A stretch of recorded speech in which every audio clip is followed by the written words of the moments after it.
Indonesia dengan mencabut 4 izin tambang di Raja Ampat. Menurut saya itu lebih progresif, lebih revolusioner, lebih konstruktif dibandingkan kita membahas hal yang permasalahan kan Anda datang juga hari ini, artinya Anda mau menjelaskan itu. Kalau soal itu kita bahas juga, besok kita juga akan bahas soal itu. Tapi saya ingin tanya, menurut Anda narasi yang disampaikan oleh para purnawirawan ini kosong? Kosong. Tanpa substansi? Tanpa substansi. Tanpa substansi. Oke. Ada yang mau disampaikan? Mungkin Bung Rey atau Bung Said? Atau mungkin Bung Rocky? Oh, Bung Rocky, oke. Kan? Iya, kalau pakai audio nanti ada echo chamber effect. Saya mendengarkan suara saya sendiri, sama seperti Anda katakan tadi. Anda minta supaya kita mendengarkan detak jantung. Purnawirawan tidak pernah punya jantung dia. So kalau dia punya jantung, dia akan gugup untuk narik picu. Jantung itu membuat orang ragu. Yang membuat orang pasti itu hati, bukan jantung. Walaupun sebetulnya barangnya sama, yang kita sebut jantung itulah hati. Yang kita sebut hati sebetulnya bukan itu yang kita maksud. Jadi kekacauan itu terjadi justru karena echo chamber dibuat sendiri oleh menurut kapasitas individu Gibran. Itu, Gibranmu itu. Kan begitu cara kita melihat soalnya kan. Ya tapi kan ini melanggar konstitusi. Apa yang melanggar konstitusi? Apakah persoalan kita persoalan hukum di sini? Bukan. Bukan persoalan legalitas, ini persoalan legitimasi. Karena itu kalau dia legalitas selesai dia. Karena legitimasi diulang-ulang sampai you bosan sendiri dengar suara lu sendiri kan. Muhammad tiap hari bicara itu. Anak SMP juga bicara itu. Mem ada di mana-mana tuh. Tiba-tiba ada soal Raja Ampat. Maka demi Raja Ampat batalkan sesuatu yang udah 2 tahun dipersoalkan orang. Oke. Sekarang Raja Ampat kita bongkar hari ini. Tiba-tiba ada Raja 5. Maka Raja Ampat kita tinggalkan. Masuk ke Raja 5 itu. Kan begitu cara berpikirnya. Jadi bukan karena ada sesuatu. Maka yang di belakang itu menjadi tidak penting. Seandainya. Saya ikuti logikamu. Sekarang ada suara Raja Ampat. Karena itu tinggalkan. Nggak ada berguna. Para purnawirawan. Oke, sekarang. Sebelum ada Raja Ampat. Berguna nggak dia? Ya berguna karena nggak ada Raja Ampat kan. Ya logiknya begitu. Cara membaca persoalan tuh begitu.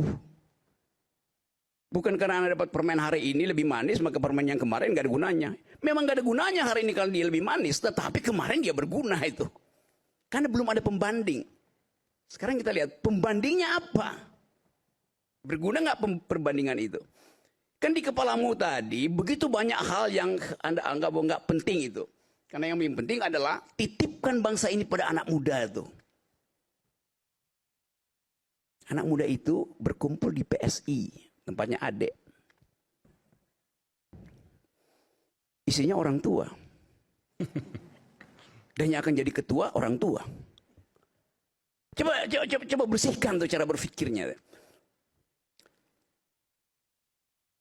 Saya yang pertama kali justru mendorong si Raja Yuli, mendorong Grace Natali untuk memastikan bahwa partai ini akan jadi partai ideologis in optima forma.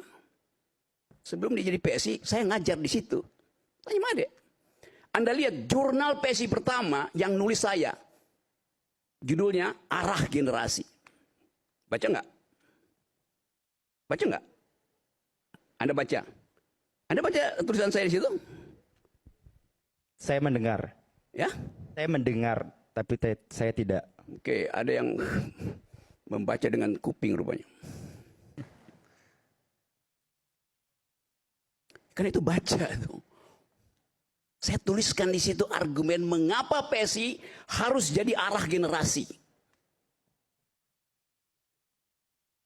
Bukan diarah-arahkan oleh pemodal, oleh bapaknya tuh.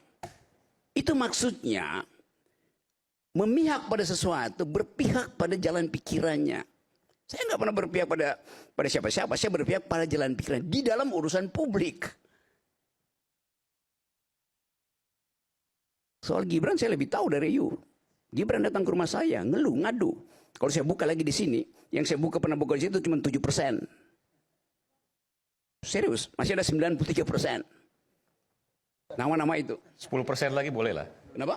10% lagi. Honor saya naik berapa persen? Oh, ini saya tukar tambah informasi sekarang. Saya mau jualan informasi. Sisakan 83. Ya.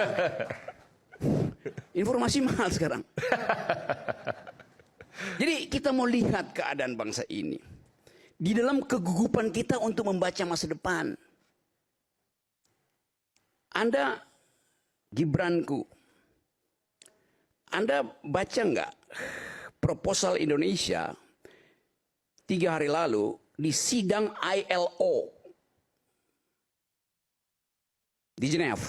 Baca? Nggak baca, gimana? Itu soal nasib tenaga kerja, buruh, dan manusia Indonesia berhadapan dengan artificial intelligence yang nanti 3 tahun lagi itu akan menguasai sistem perburuan dunia. Yang ngomong di situ siapa? Jumhur Hidayat. Yang naik panggung sama-sama Prabowo ketika hari buruh. Terus Anda nggak tahu apa yang Anda akan terangkan pada Gibran kalau Gibran bertanya ILO itu apa? Tadi ada iklan cappuccino, Ovaltine. ILO itu Milo buat diminum. Kan itu pentingnya. Anda mau dukung Gibran dengan kekosongan. Reason issue Anda nggak ngerti, bagaimana coba? Gibran butuh konsultan. Saya pernah bilang ke kalian itu. Gibran butuh konsultan yang betul-betul paham tentang reason issue. Saya bantuin Gibran. Gibran, ganti konsultanmu, bodoh semua. Serius. Itu akibatnya begitu. Jadi saya potong dulu ya, karena keadaan hari ini memungkinkan kita untuk melihat arah generasi. Yang pernah saya tulis itu tuh. Bukan sekedar ini Gibranku, mana Gibranmu? Apa itu gituan. Kasih isi dong tuh pada bangsa ini. Kasih pendapat itu. Gibran bagi-bagi skincare. Benar kan? Apa poinnya bagi-bagi skincare? Bu Rocky, tapi tadi sampaikan bahwa apa yang disampaikan oleh Purnawirawan TNI lewat poin-poin itu adalah kosong substansi. Anda setuju itu? Kosong substansi. Sesuatu disebut substantif karena dia padat. Karena itu dalam bahasa Indonesia substantif artinya kata benda itu. Apa tuh kosong substansi? Coba, siapa yang bilang tadi? Siapa yang Anda yang maksudkan? Enggak, saya tanyakan tadi. Itu kosong substansi, kosong. Ke Mas Pangeran tadi. Oh, Pangeran menyebutkan itu. Ya memang kosong. Kalau dilihat dengan otak kosong.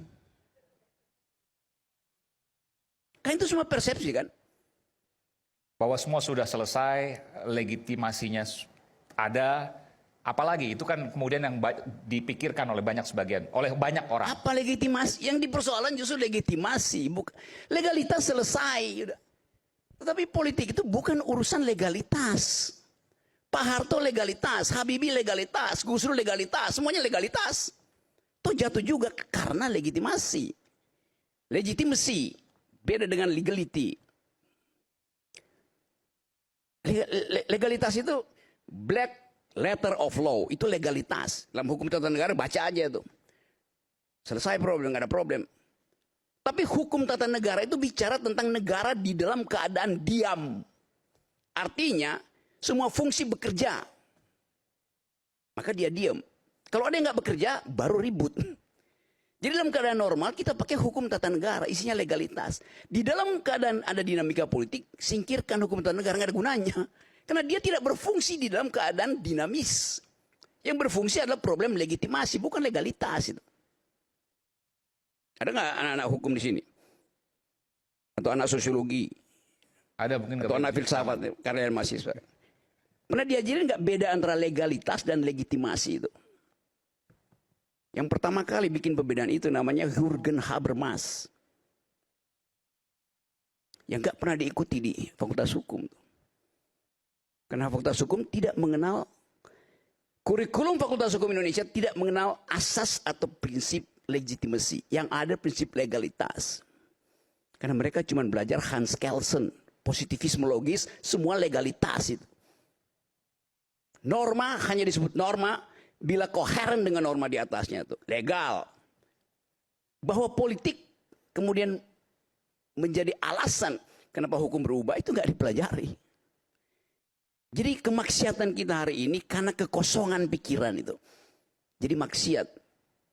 Kita akan kembali saat lagi, tetaplah bersama kami.